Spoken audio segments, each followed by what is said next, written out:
Hey guys, I'm Elena West, and I wanted to take a moment to have a conversation about how you can help your seniors prepare for the next phase in their life. The reason why it's important to me is because recently, over the last month, I've had 5 transactions where I had one client who is very prepared to go into that next phase, memory care, and then I've had 4 other clients where 2, I had to help them get a loan in order to get their property ready and to move into those facilities on an emergency notice from the hospital, and another 2 where I had to sell their property for cash off market because of the condition of the home. So oftentimes seniors, as they're getting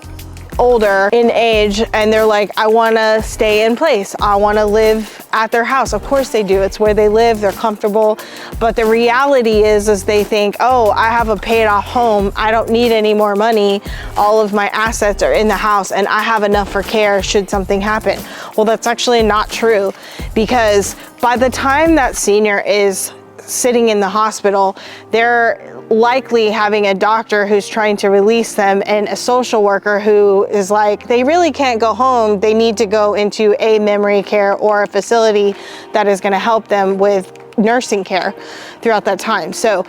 there's no money, there's no access to money unless they have a family member who has money that they can loan them in the interim to sell their home. B, they have a good savings account that they have prepared or they have readied themselves for. Or C, they have the ability and the credit score in order to get a loan like from House Amp or Elder Life Financial in order to move them into that facility. Because what they are not realizing, what we're not thinking about, is this senior has to have a huge deposit for the care facility. They have to oftentimes have a promissory note till the property sells, and only certain homes will allow you to have that. So you could potentially be in a situation where you have to write a promissory note, but you already have to have a contract on the home before they'll allow you in the home. I've seen cases where my clients, have a family member who is a power of attorney, and they're literally in a hospital bed at the emergency care, set up outside in the hallway waiting for a place to go. And I want to help people avoid that situation, frankly. In fact, when I started doing this, the very first thing that I did for my husband and I is go get long-term disability insurance, because at least then if something were to happen where I needed to go in a memory care facility or I needed to go in just a facility with help, I had a monthly expense that was paid for through insurance. So for clients that don't have that option or are past that stage in life, some ways that they can prepare for that is to, if you do not have funds like already in a savings account, and by that I mean you need to have at least $20,000 to $30,000 of accessible income ready to go, because these facilities need 1 to 2 months, and oftentimes just the facility fee is $10,000 on average to get into the facility, plus the monthly care. That is including rent, and then they have to have a medical assessment in order to, how often should they be showering, how often do they come for meals, how often do they have meals. It's not 3 meals a day, it's 2 plus you want to add on for a third. There are all these different add-ons that happen that end up creating a situation where you could end up with a $10,000 to $15,000 monthly facility fee. So, having an average of, $30,000, $35,000 in the savings account is really bare minimum. The other piece of that is a lot of times when a senior that you may love has been in this position, they haven't told their family member that all of these things are going on, and so deferred maintenance started to build up on the property. Most of the properties that I have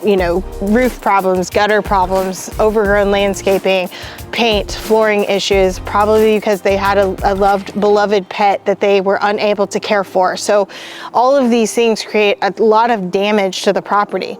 And so in order for us to maximize the dollar amount that they would get for the home, we have to then go and repair all of these items on the house so that we can get maximum dollar to ensure that they have the longevity of funds for the rest of their life. Some of the resources that can help is having an agent who has all of the vendors and resources in order to help you, one, get with a care concierge, somebody that can help you find the facilities. Two would be, can they help you with a loan if the family member doesn't have a process? There's Elder Life Financial, there's House Amp, there's a couple of other services that can help you with the preparation of the deferred maintenance on the property that can help with. And then of course, if you have an agent who has like a network of cash buyers, if the property is too far gone so that they can just get you that emergency fund immediately, those are really the three best options in order to kind of help you move your loved one into that next phase. And also, hopefully you have a resource that can ease some of the transition for you as the family member. So if you have any questions about it, please feel free to reach out. Obviously, I'm super passionate about this topic in particular, especially being that I have a lot of senior loved ones, and really I just love working with this group and this clientele because I feel like it's a place where I can really do good and give back. So I'm happy to answer any questions that you may have.